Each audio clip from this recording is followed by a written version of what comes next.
Shalom dan selamat bertemu kembali saudara-saudara yang saya kasih dalam Yesus Kristus Tuhan dan Juru Selamat kita. Ini di hari dan masa yang Tuhan berikan, kita mensyukuri waktu yang Tuhan berikan bagi kita saudara ya. Nah saudara saya kasih dalam Tuhan, sambung tema kita di dalam Immanuel, Allah yang menyertai kita ya.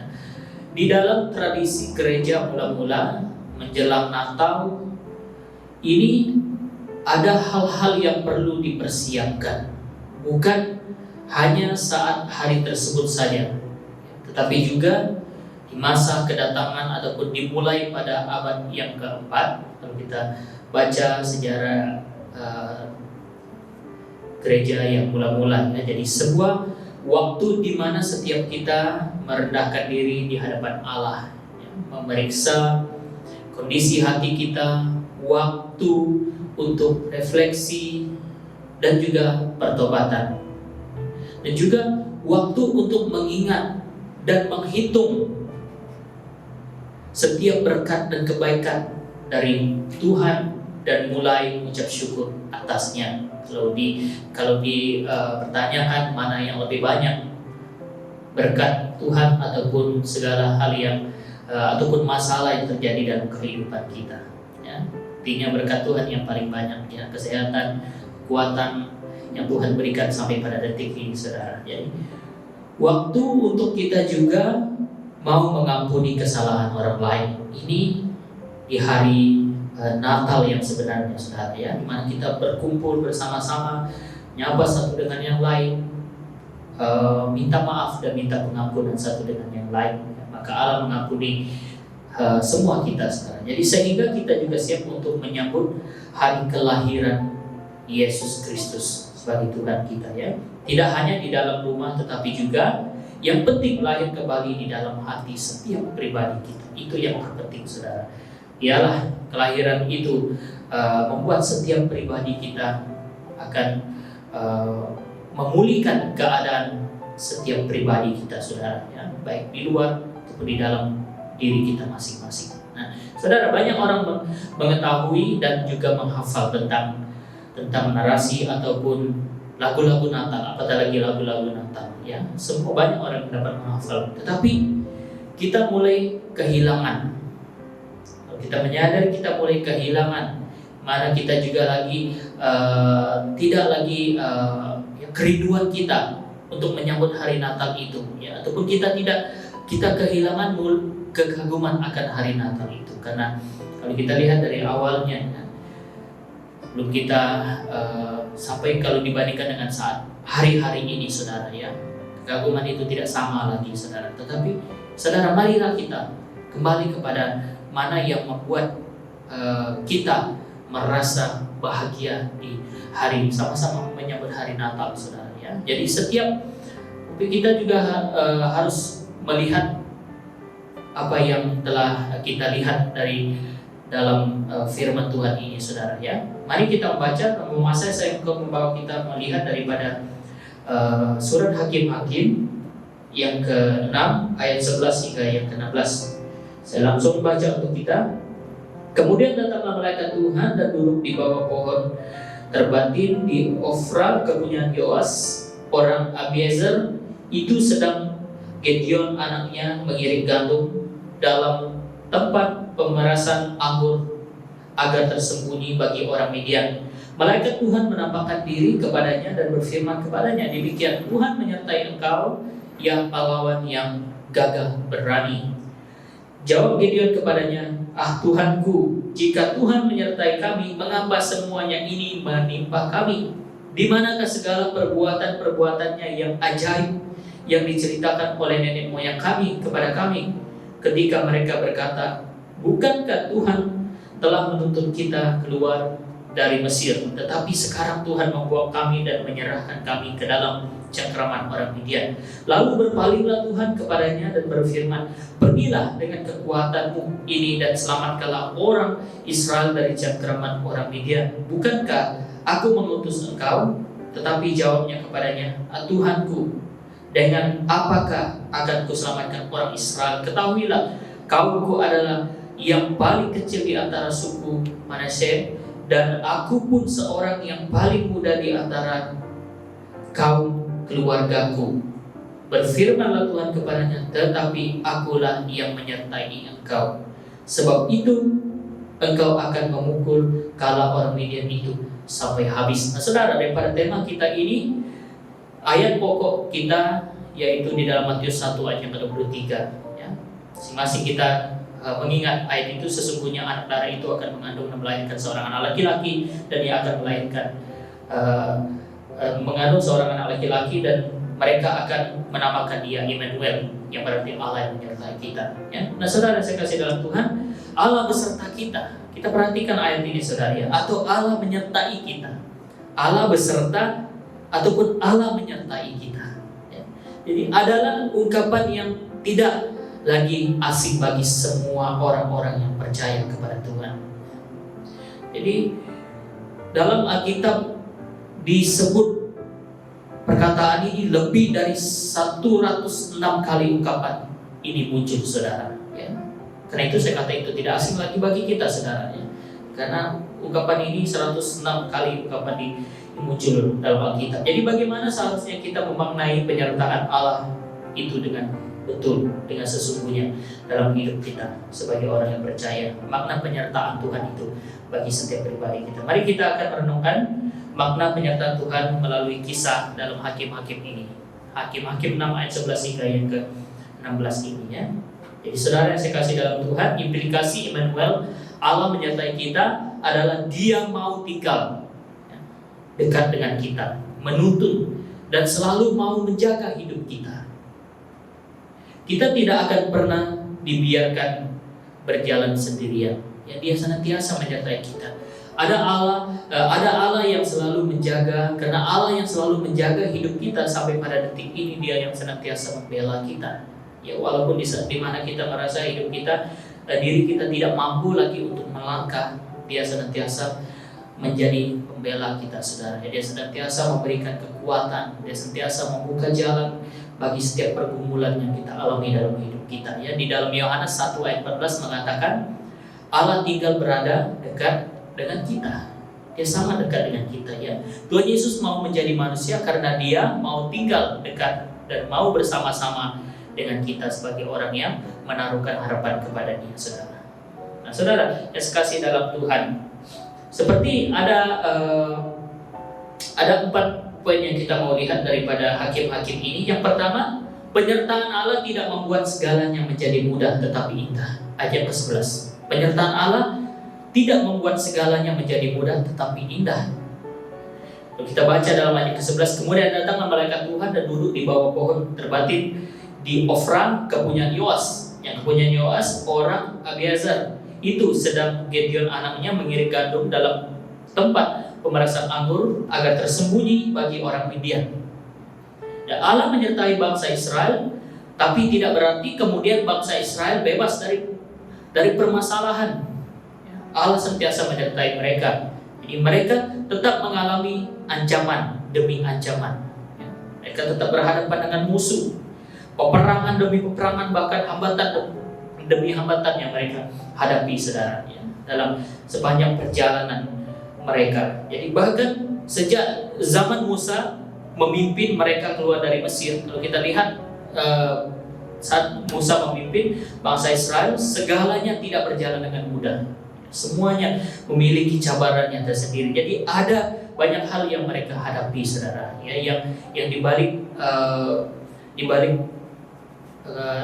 kejayaan yang mereka alami dalam kehidupan mereka pada masa itu ya.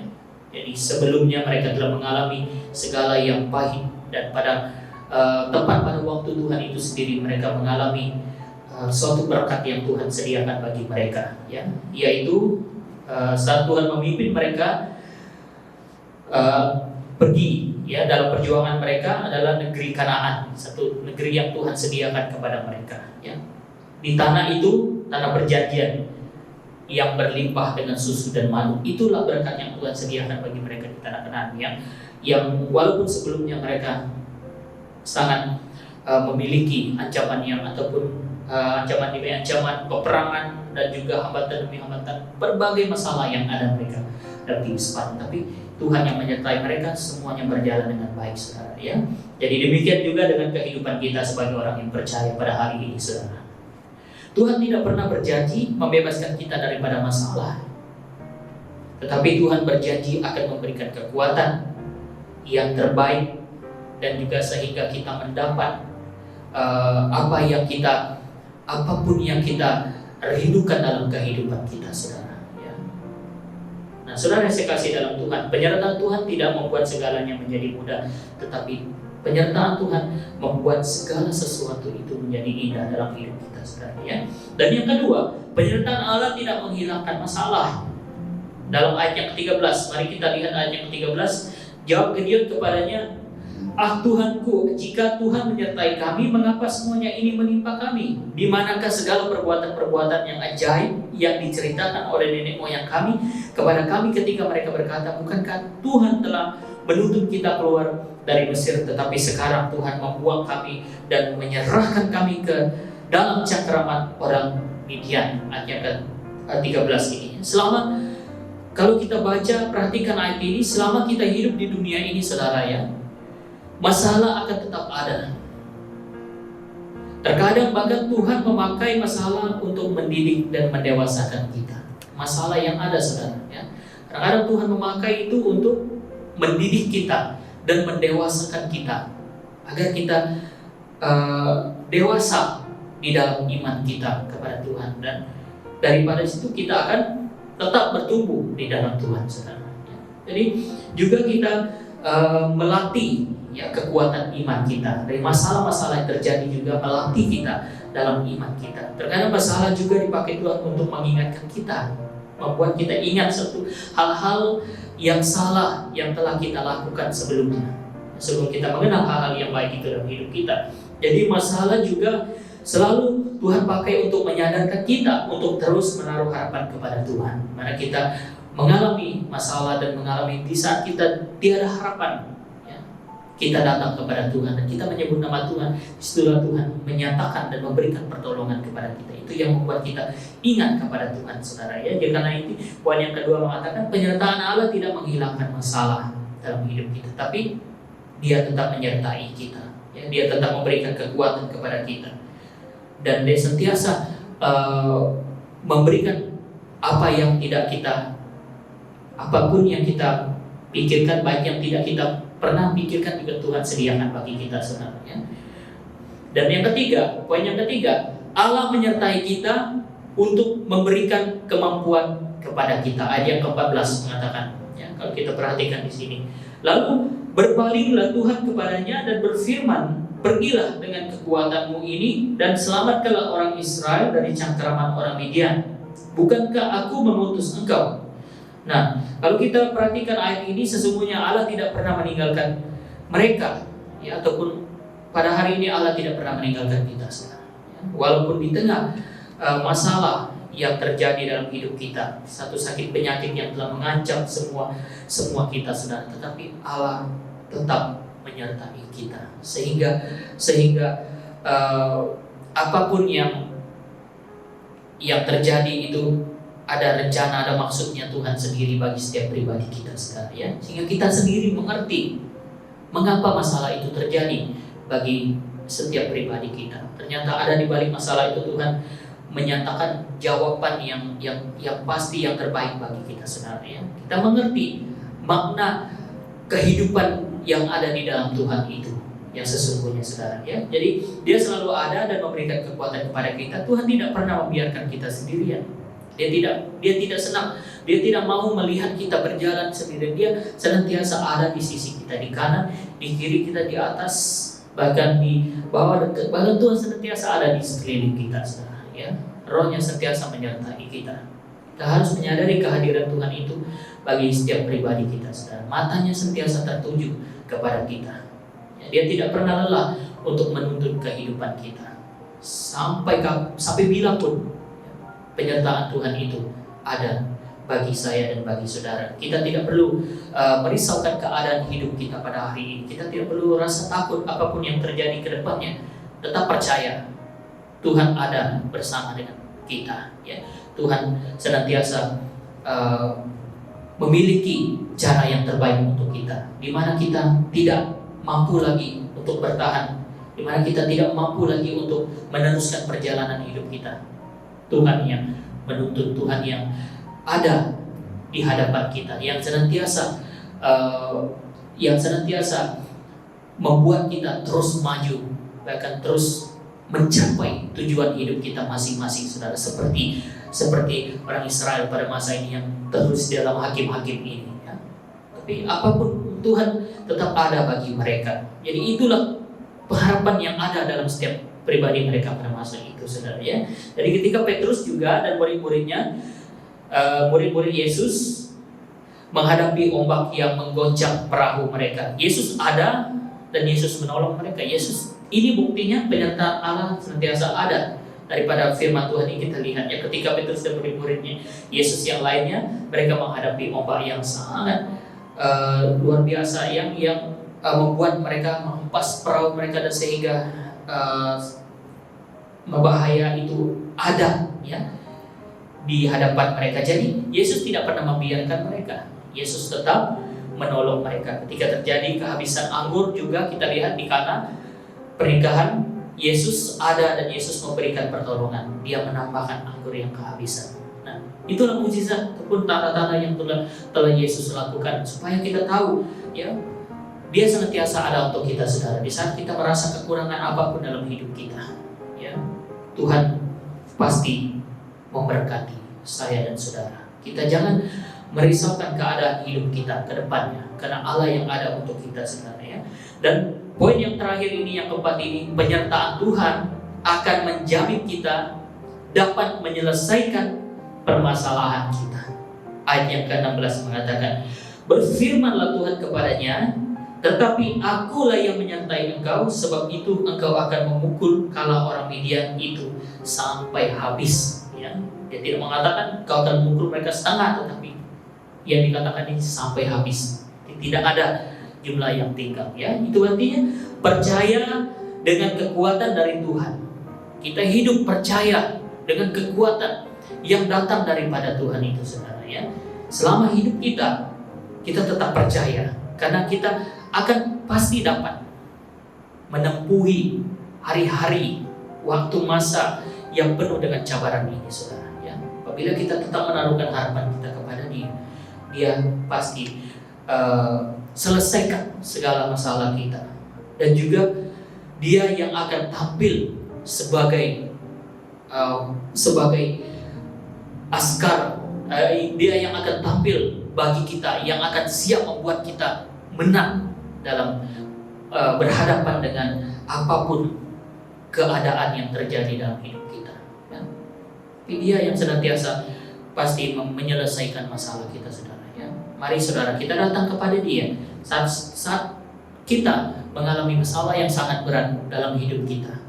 Jangan lupa untuk terus datang kepada Tuhan, kepada Yesus. Dia pasti menyelesaikan masalah kita tepat pada waktunya, dan juga kita sendiri akan merasakan suatu kepuasan yang luar biasa terjadi bagi setiap pribadi kita, karena kita sudah tahu dan kita sudah mendapat jawaban, dan kita menang berhadapan dengan masalah yang tidak mungkin kita dapat selesai sendiri, yang tidak mungkin kita, baik itu pribadi, keluarga, dan sesama dengan sahabat, saudara-saudara kita yang ada, saudara. Kita percaya dan yakin Dia Allah yang sentiasa ada bagi kita dan pasti menyelesaikan sebesar apapun masalah itu, saudara. Datang kepada Tuhan, Dia pasti menyelesaikan masalah kita tepat pada waktunya sendiri.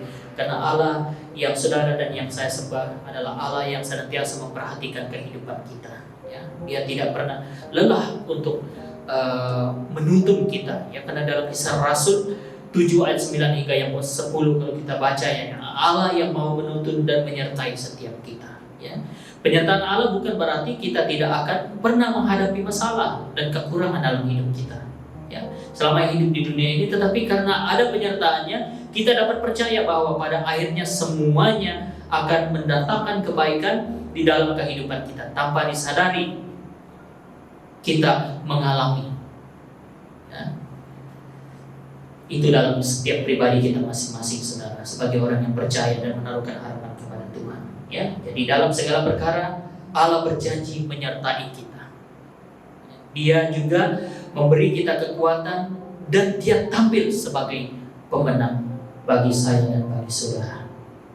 Nah, saudara, kita perhatikan dan kita renungkan ayat firman Tuhan ini dalam setiap pribadi kita masing-masing. Mari kita saudara siap untuk mempraktikkannya bagi kita, supaya kita tahu dan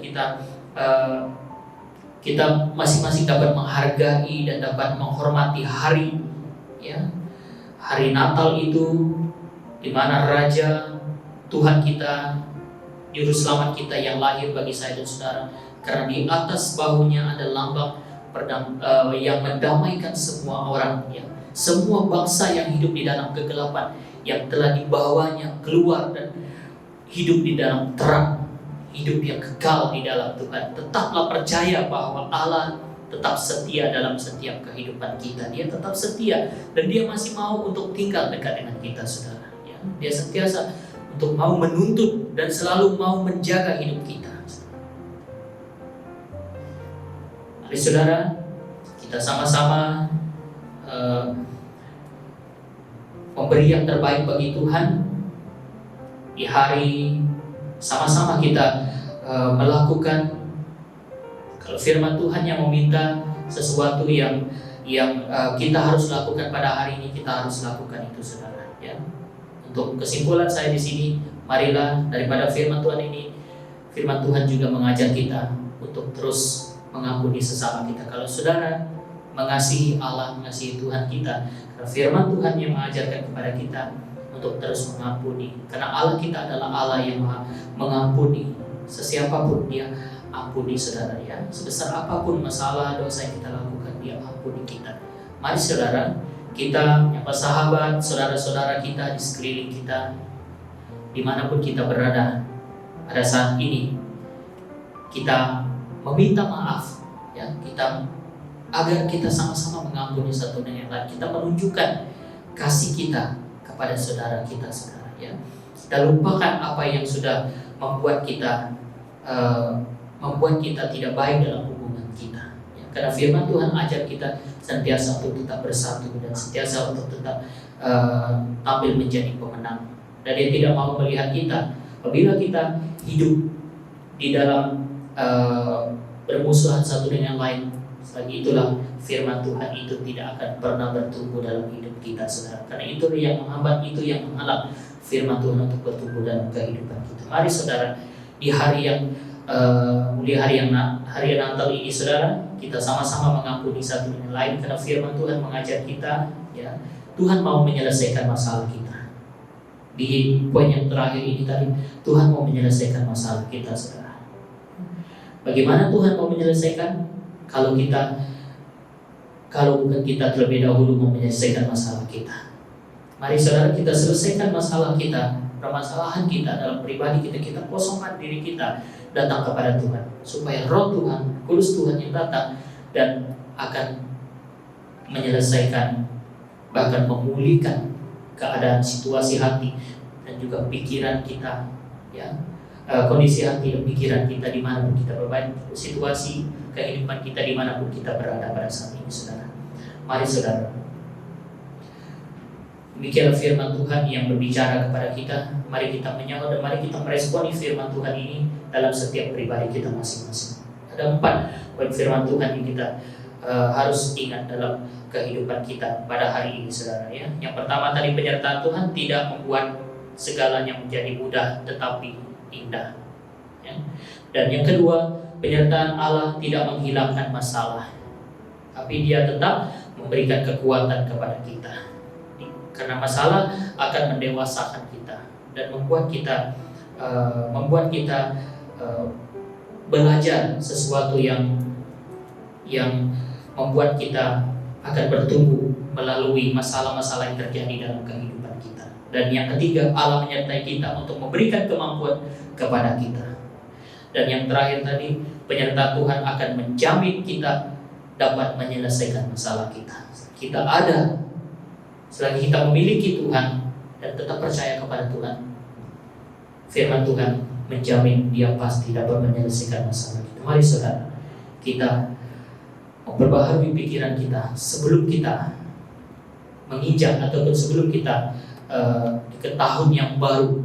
Ya, mari kita di masa ini kita menyelesaikan segala masalah sepanjang tahun 2000 tahun yang lepas, tahun yang lalu, supaya kita saat kita bersedia untuk menyambut sesuatu yang baru, ya, tahun yang baru, kita pastinya memiliki harapan, cita-cita dan impian kita masing-masing, saudara, ya. Dan kita percaya Tuhan pasti akan menyertai kita.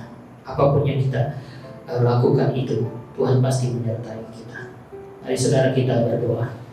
Kita minta kepada Tuhan agar Tuhan memberikan kita kekuatan yang baru dan pengharapan yang baru. Haleluya Tuhan, terima kasih Bapa, firman-Mu yang mengajarkan kepada kami agar kami senantiasa hidup dan senantiasa berharap kepada Engkau, bahwa setiap apa yang terjadi dalam kehidupan kami tahu karena firman Tuhan yang telah mengingatkan, yang telah mengajar kami, dan juga Tuhan kami telah bersedia dan kami memiliki jalannya sendiri saat kami mengalami apapun, seberat apapun masalah itu Tuhan. Karena kami percaya Engkau lah Allah, Engkau lah Tuhan kami yang senantiasa menyertai kami. Terima kasih Tuhan, dan kami serahkan semua hidup kami ke dalam tangan-Mu, seluruh hidup kami dalam tangan-Mu pada saat ini Tuhan, agar Engkau yang mengendali, Engkau yang mengontrol setiap anggota tubuh kami Tuhan Yesus, agar kami senantiasa dipimpin dan dituntun oleh Engkau Tuhan. Ajar kami untuk merendahkan diri kami di hadapan Engkau Tuhan. Bila kami Tuhan hati sebagai hamba, hati yang sentiasa mengasihi Engkau dan mengasihi sesama kami Tuhan. Terima kasih ya Tuhan Yesus. Kadilah hidup kami Bapa di masa yang akan datang. Bila Tuhan nyertaan-Mu dalam hidup kami, senantiasa kami rasakan dan juga sentiasa kami mati setiap waktu hidup kami Tuhan Yesus. Kami percaya Tuhan, dan kami tahu kesetiaan Engkau dalam kehidupan kami tidak pernah berubah ya Tuhan. Terima kasih ya Tuhan Yesus, dan pujilah nama-Mu Tuhan. Berkatilah semua kami, dalam nama Tuhan Yesus kami telah berdoa. Amin.